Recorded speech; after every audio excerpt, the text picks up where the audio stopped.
Okay, hello everybody, welcome back to my channel today. I'm Kevin and today we're back to our First World War topic.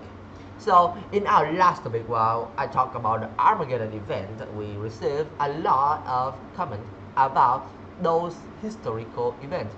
And of course, I would love to see it because those comments are just not for me, for the people who made the person who make the videos, but for the viewers who are really interested in those events. And I appreciate my viewers, you guys, for the effort of sharing your stories and the historical event for each others so that we all could get a better vision about those events, and also it will become the materials for other persons, or I mean other people, to calculate, to think deeper, and to look deeper into the situation at the time so that they could guess the true point, the reason, and also getting out the lessons for the future.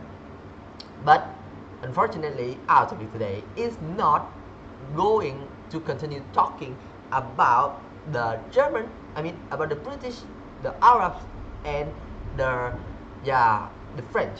Today we are going to talk about the German, the time of peace, the true peace for German when they are completely out of the war. So with the German army retreating from France and their allies Turkey out of the war, the other Central Powers nation collapsed just like the house of cards.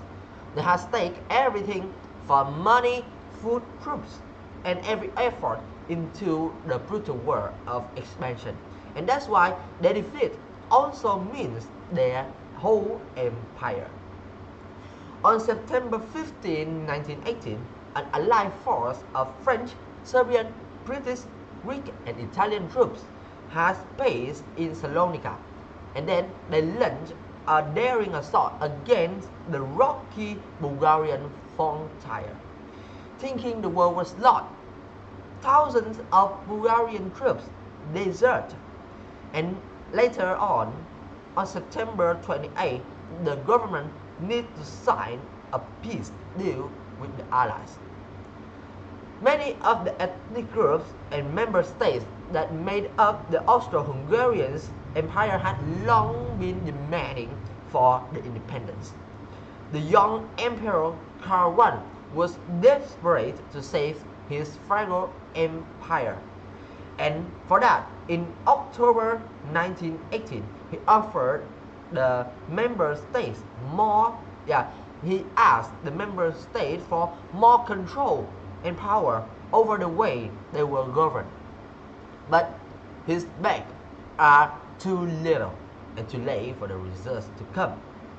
So by the end of the month, Poland had claimed independence. Czech and Serbs group has broken to form their new nations of Czechoslovakia and the kingdoms of Serbs.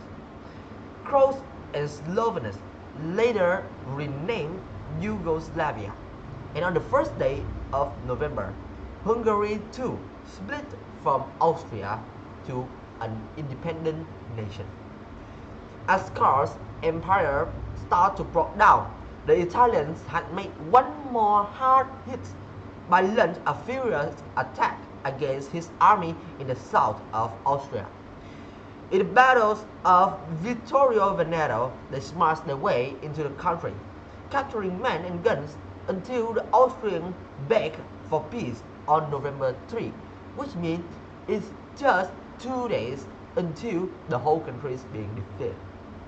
The emperor was forced to abandon his throne, and a few weeks later he declared that he left the throne there. The empire that had played a key role in starting the First World War now vanished forever in the map, become the new nation.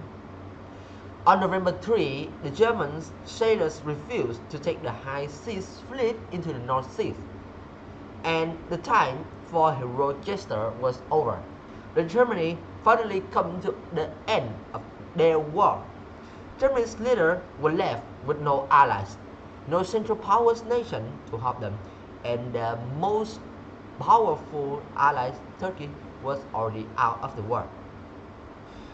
There were riots in the street, protests in all hallways, and people were talking about a similar the revolutions, just as what happened in the Russia.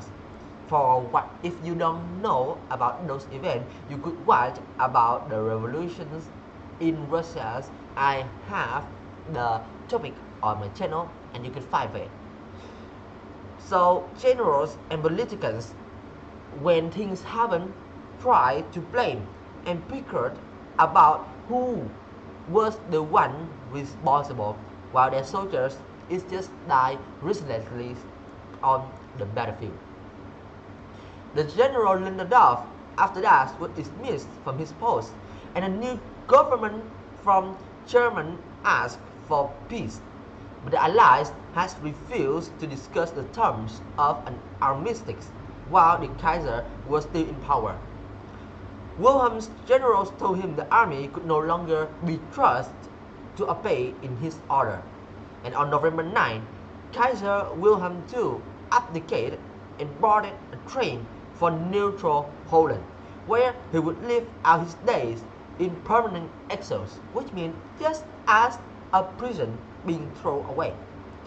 This bitter and lonely old warhorse, once holding the whole world in his hand, never forgave his officers to abandon him. So that's all I want to talk to you guys today about the time for peace in Germany and about how Kaiser finally abdicated and get out of his country, out completely of his government, instead of dreaming about a negotiations where he could still keep his territory. And now I think it's time for us to say goodbye and see ya.